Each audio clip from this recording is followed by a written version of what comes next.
10 unexpected things every business plan needs.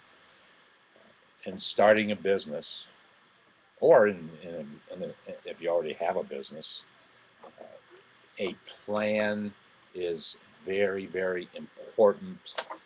A plan is very, very strategic. Your plan is your roadmap, where it is that you want to go, and how are you going to get there. We need these plans not just in our businesses, we need them in our lives. We have to start with a plan. We have to write that plan down. It should be done either in our own handwriting, which is the best. That's not always practical. It needs to be, it can be typed, it doesn't really matter. The fact that you are taking the time, your time, to write it down on a piece of paper or type it onto into a database, you need to take their time to reflect exactly it is what you're going to write, what you're going to say. Actually, there's a new piece of technology available that I'm going to probably invest in. It's called GiveDragon.com. I saw it advertised, interestingly enough, on television. I haven't seen it online yet. I've seen it on television several times. And it's a very interesting piece of technology that allows you to plug into your computer and talk. And then your computer will transcribe what it is that you're saying, either into an email that you want to send, or into a database, a Word document, whatever it might be. And that's an interesting piece of technology. I think it costs just under $100, but I need to make that investment because I think it'll make things more efficient for me, and maybe it's a great way to write your plan. As you think about something, create a database for that thought. It might be a Google Drive app, whatever it might be, whatever. And you can add to that each day by just talking into it as you think, not necessarily writing it down. So the important thing is that we record what it is that we want to do. We record how we're going to get there. What's the roadmap? What is the journey that it's going to take to reach the end of at the end of that roadmap, the destination point?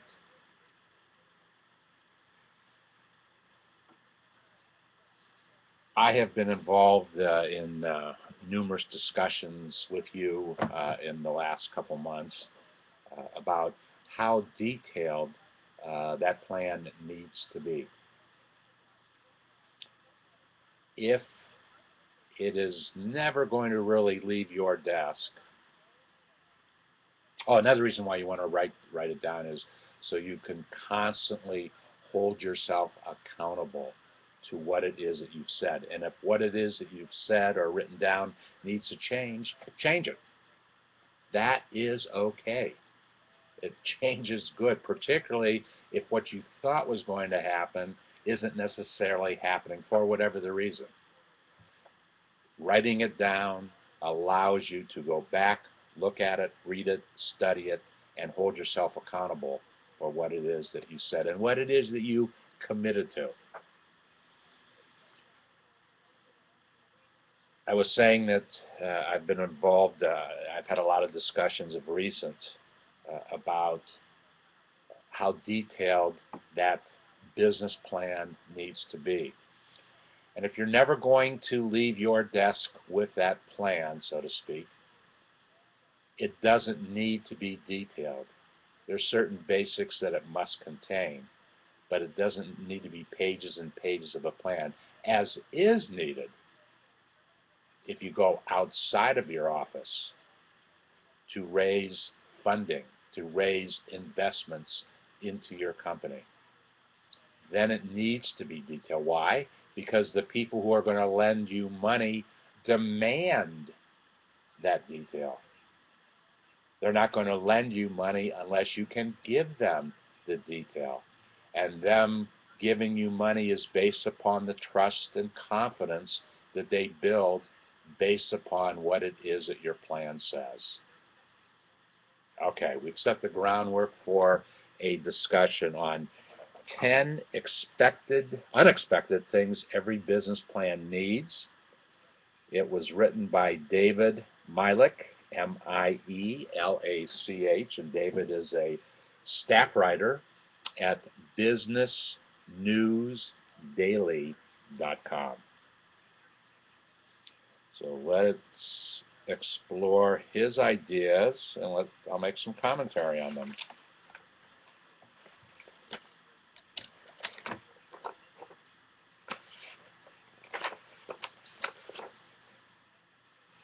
His opening statement is thusly: all great businesses may start with an idea, but the first step toward turning your idea into reality is creating a well thought out business plan. BusinessNewsDaily.com asked 10 experts to help us create a business plan template to help you get started. Each side is something non-traditional that they said every business plan must have. You know what? I didn't go to the templates, but tomorrow I will look at that template and share that with you. Okay, number one, a review of the competition. And this is what whatever expert they said at this point had to say. If companies focus only on themselves in their business plan, they are making a big mistake. Businesses should use their business plan partly to address the competition.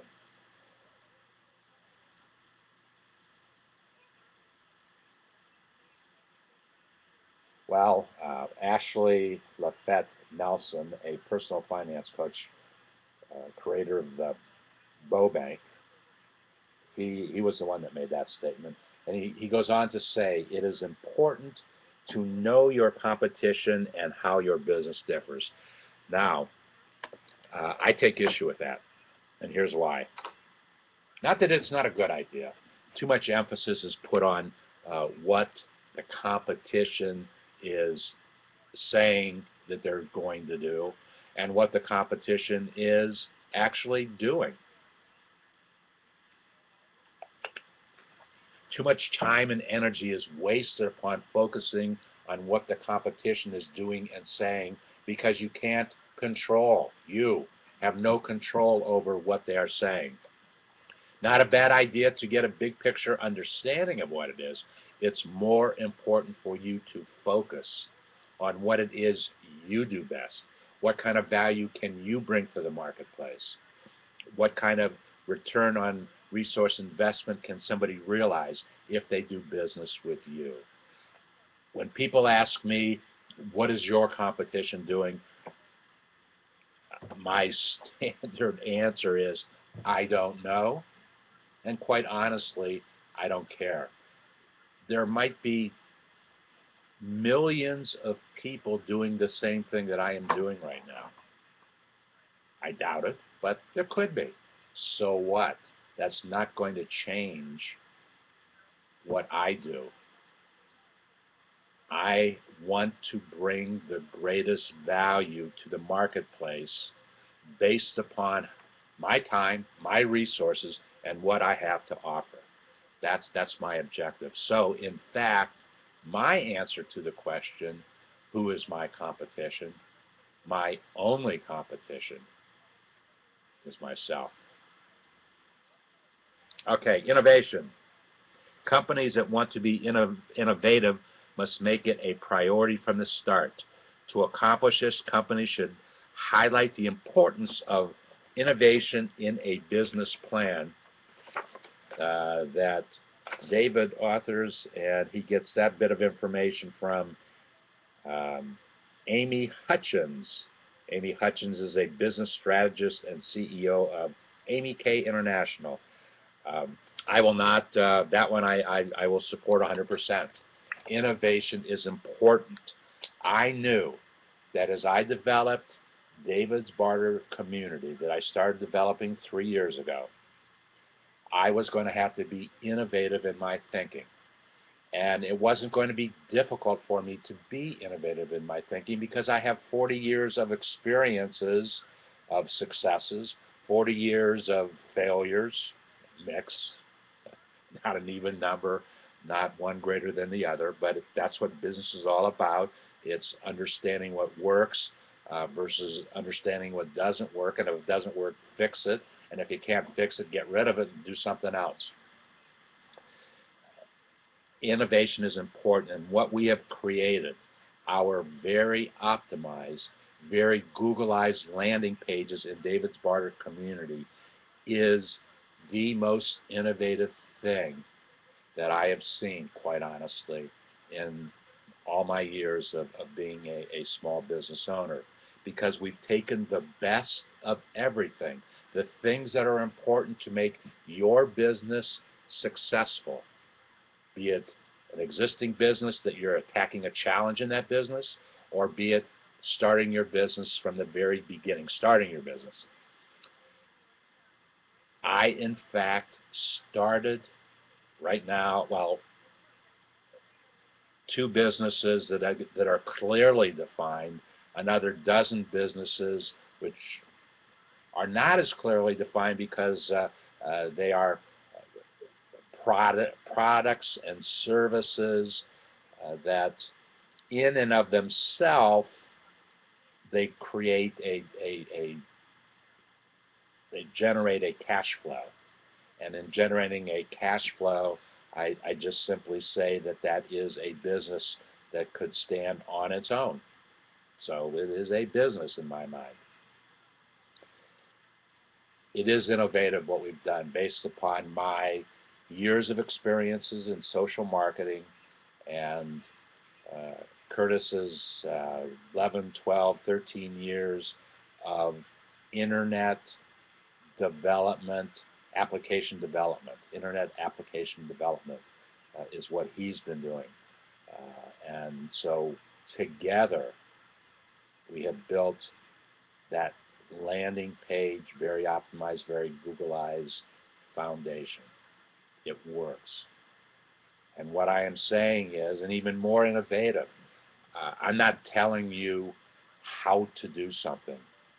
I am showing you how to do it. I am showing you that it works for me. There is no reason why it can't work for you. Using your intellectual property, your product, your service, that's what makes you different. Using your passion, pursuing your passion, and just follow what I'm doing. Just follow the model that I'm creating, and it is easy to fix. It is easy to fix because you're not exposing yourself to a great amount of risk. And you heard me talk yesterday about risk. Well, you hear me talk about risk a lot.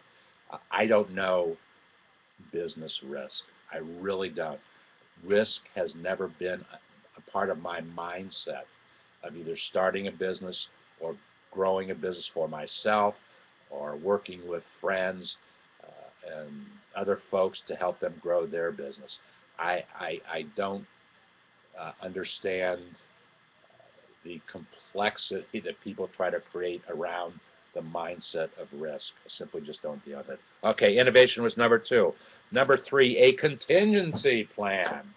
Since it is highly unlikely that you will start a business without ultimately having to make significant changes, business plans should allow for change. Not going to spend a lot of time discussing that. I did several minutes ago. A contingency plan. If it doesn't work, for whatever the reason, change it. If you can't make a change to make it work, get rid of that and start something else. That's a contingency plan. Number 4, preparation for success. On the other hand, businesses also should use their business plan to prepare for unexpected success. Whoa, how provocative is that from L.E. Kaplan, CEO of Lexicon Capital Management, an investment management firm. When creating a business plan, Ellie says, be sure to set up contingencies for a normal scenario and an insanely successful scenario. When I started my business, he says, I was in no way prepared for the success and level of growth we obtained. I should have planned bigger and prepared for faster growth versus being surprised when having to rework my plan. Okay, if it works, and we all hope it's going to work, plan that it's going to work. Once again, create the flexibility that you need to handle that growth that was great. You knew that it was going to be there, you just didn't know how big it was going to be. And it is sometimes very difficult. Not sometimes, it's always very difficult if we grow too quickly, not being able to smell the roses, if you will, along the way. Quick growth, overnight growth is not necessarily a good thing, because you might be hit with something. You might have said, okay, it's going to take me $10,000 to do this. Now you have to understand what's going to happen to the next $10,000 after you do this. But what happens if you take $10,000 and it does this real quickly? Are you able to raise enough capital to manage that quick growth that you didn't actually anticipate?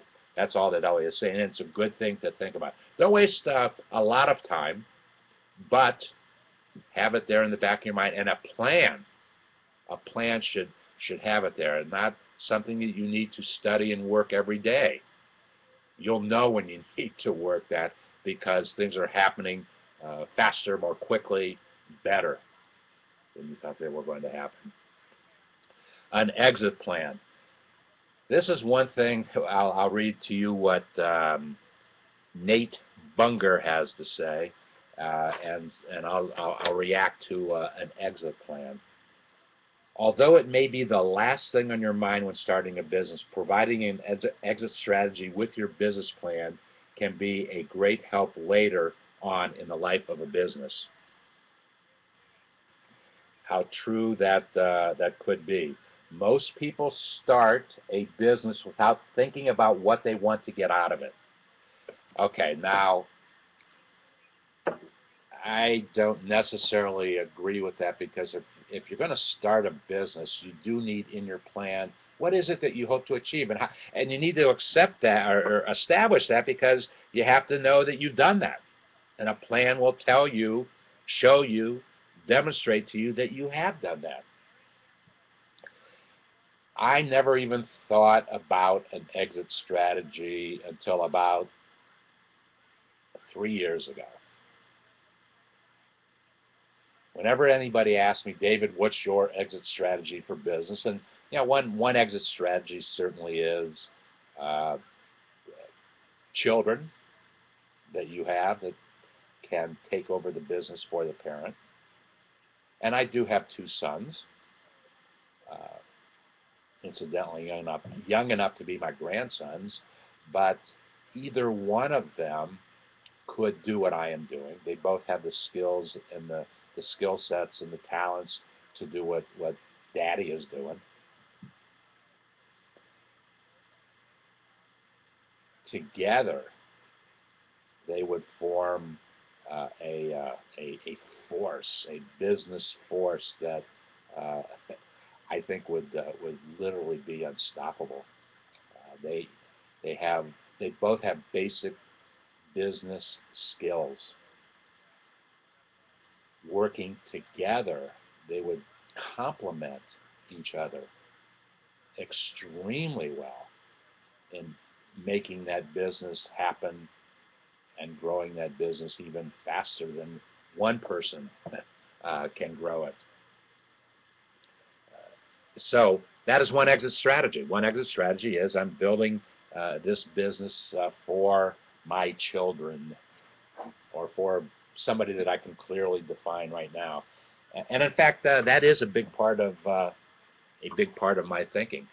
That I am, and I do make business decisions based upon someday me not being able to make those decisions for whatever the reason, and letting the boys then get involved. And so I share with them not all the details of what goes on a day-to-day basis, but I share with them a big picture. The advantage that they have over myself is that I'm learning about the technologies that make business run. I've been involved with them over the years, and in fact, I was involved in my publishing days with some cutting-edge technology that today doesn't really seem that cutting edge, but they grew up in technology. And having grown up, their abilities to understand and change are much greater than mine. For any old-time publishers that may be listening, when I started a magazine from scratch, from zero, in 1978, I was responsible for a printer, an individual who was going to be printing my magazine, to invest in their very first densitometer, color densitometer. Now, it's not important what it is. What it did was it established and evaluated the colors that you were using in your printing. And if a printing press needed more color, this densitometer was a computer, and it did whatever it did. Very first densitometer that this printer bought. And he was a pretty good sized printer before I met him. That was back in 1978. Today, that color densitometer is so far off the radar screen, printers today, people who are in the printing business today, probably don't even know what a densitometer is. I don't know, because I'm not involved in the intricacies of printing today, but I do know that on our desktop, we can do things that I had to go to a printer to do back in the old days. So that is really changing the way we do things, and really factors into the exit plan. So when I used to say, when people would ask me, David, SmallBizDavid, what's your exit plan? I would go like this. If you can't see, I'm pointing towards the ground. That's my exit plan. When you put me in the ground and I can't do anymore. That's my exit strategy. Well, I'm a little bit smarter with it now, that as I develop what it is I'm developing and growing, that my sons can do it if they want to. I'm not doing it with the idea that they will. I'm doing it with the idea that it's an option for them if they want to do it. That's my exit plan today. Way to implement the plan. What number is this? 1, 2, 3, 4, 5. Is it 5?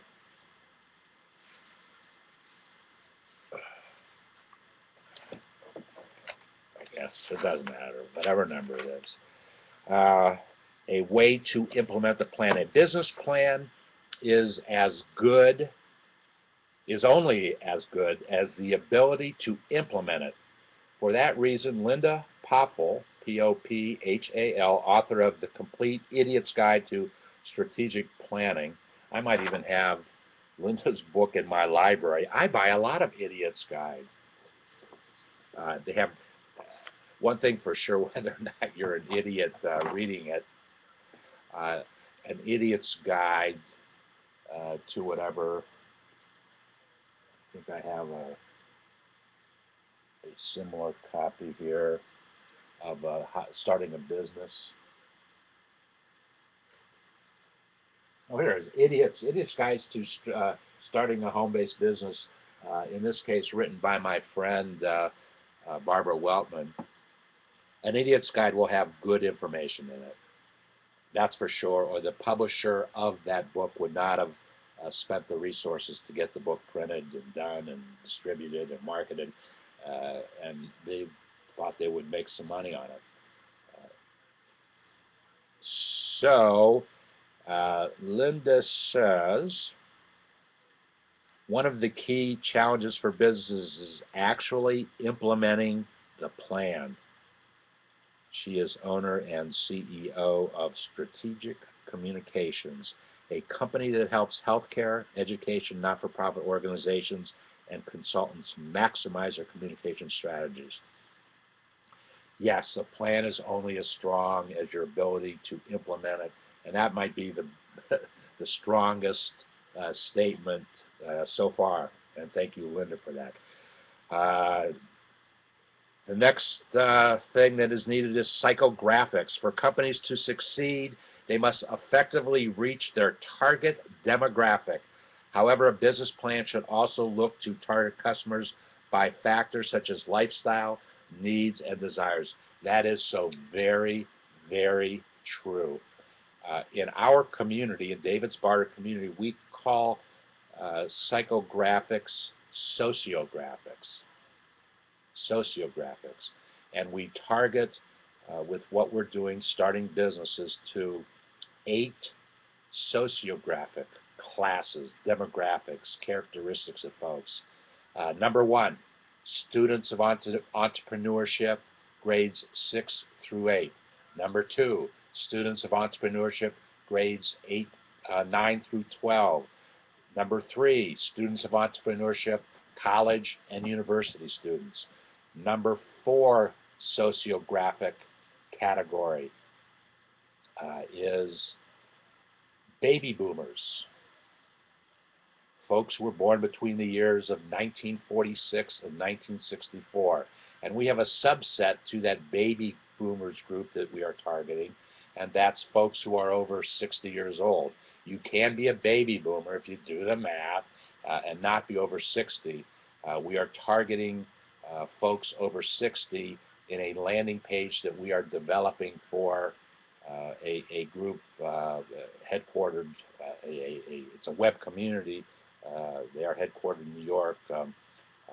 They are called, the website is called Our Platinum Years. And you have to be over 60 to be involved in Our Platinum Years. But baby boomers are in that category, are sociographics. Another sociographic group is military veterans. Very simply, military veterans have served their country a lot of times outside of their country, and when they are fortunate enough to return home, they're either looking for a job or they are starting a business. And so we want to make it as simple and easy as possible for a military veteran to start a business in our community. And the last 3 sociographic groups are Facebook.com/SmallBiz, SMBIZ.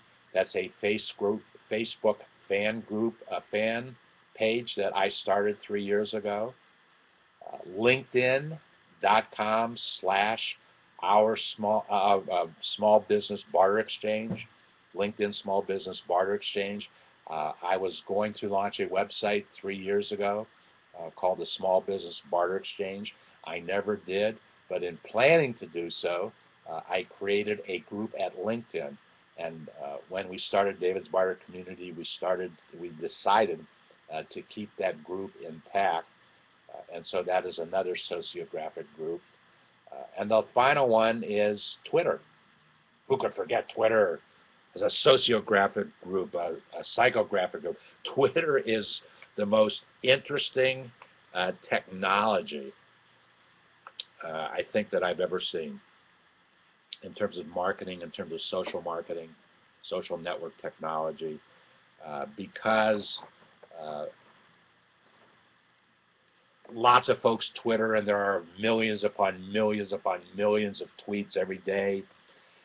But it has really impacted the way we live and the way we communicate. News is communicated via Twitter now, not via necessarily the television or even the internet. Well, Twitter is an internet technology, obviously, uh, but it's quicker, faster. We see news happening and we tweet it, and that is that's a phenomenal thing. So that's another my Twitter group. It's Twitter at SmallBizDavid, of course, at SmallBizDavid, and we have a little under 10,000 folks that we tweet to. Those are they're called psychographics. In this article, I call them sociographics in our community. A social media strategy. I'm not going to spend a lot of time talking about social media strategy because I don't think it should be a social media strategy. Yes, social media is important. I just mentioned Facebook, LinkedIn, Twitter. They fall into social media, but I don't want folks to think that they have to fall into the trap of social media because there's a bigger thing. It's called social marketing, of which social media is a part of that. Uh, Later today, I'm going to talk about direct mail. Direct mail has been a part of my social marketing strategy for 40 years. It's a great way to communicate your message to the marketplace. It's not. There's an interesting mix right now, an entanglement of, of traditional direct mail and email, for instance, or because you can do things today that you couldn't do in direct mail. But what can you do in direct mail today to tie it back to the internet? Of course, I am talking about the QR code. I am sending out this week, I'm not exactly sure the number, but somewhere between 500 and 1,000 of these postcards. The postcard, the front of the postcard is a copy of my book, How Do You Answer These 749 Questions About Your Small Business? And I'm telling folks on this postcard that you can get a complimentary PDF download of that book inside of our community at davidsbarter.com when you register to become a member of the community. You can get a complimentary download of this book, which I was selling for, I don't know, what was I selling for? I don't even remember. $29.95, $39.95, $49.95. I don't know what I was selling it for 4 years ago, because back 4 years ago, it wasn't about how many books could I sell at what price. That was never my thought. I didn't know how impactful it was going to be. But today, we are telling people by direct mail about the book. And guess what? We've got this QR code that when you scan that with your smartphone, it takes you to the page. It actually takes you to davidsbarter.com/smallbizdavid right on your phone. And you can order the book as a PDF download when you get your postcard and scan it. That's new. So we're taking a very traditional form of marketing, social marketing, direct mail, and we're bringing it up to date with today's technology, the QR code. I've even been reading about the next step of the QR code. Not ready to talk about it yet, but we're studying it, and we will talk about it and show it to you and test it. We'll try it because the stuff works. Okay, and the final way, a way to keep employees engaged. I'm glad they saved that one for last because I knew how to keep employees engaged. And I've only done it once in my life, and I only did it for a year. I kept them engaged, and when I kept them engaged, we did a great job, and we took a business idea and we made it work, and it showed me and the rest that we could make a profit on what we were doing inside of a year with a high cost of doing business. A high cost of doing business. I had 15 people on the payroll back then, so we kept the employees were engaged. Now, you've heard me say it. I did not enjoy the experience, so I moved on in life and decided that whatever I was going to do with the rest of my life, I was going to do it by myself, and if I couldn't do it by myself, I was going to outsource that particular business activity to somebody who could do it better and more efficient than I could. So instead of hiring employees, I've outsourced job functions, certain objectives, and it's worked for me. It's not necessarily going to work for everybody, but it has worked extremely well for me, and that's why I continue to do it. So that's it. Those are the 10 things to be thinking about in your business plan. They're, what did he call them? Unexpected things every business plan needs. Thank you, David Milik, Business News Daily staff writer, for collecting all these ideas from 10 different experts and good things to think about as you begin to think about starting your business today.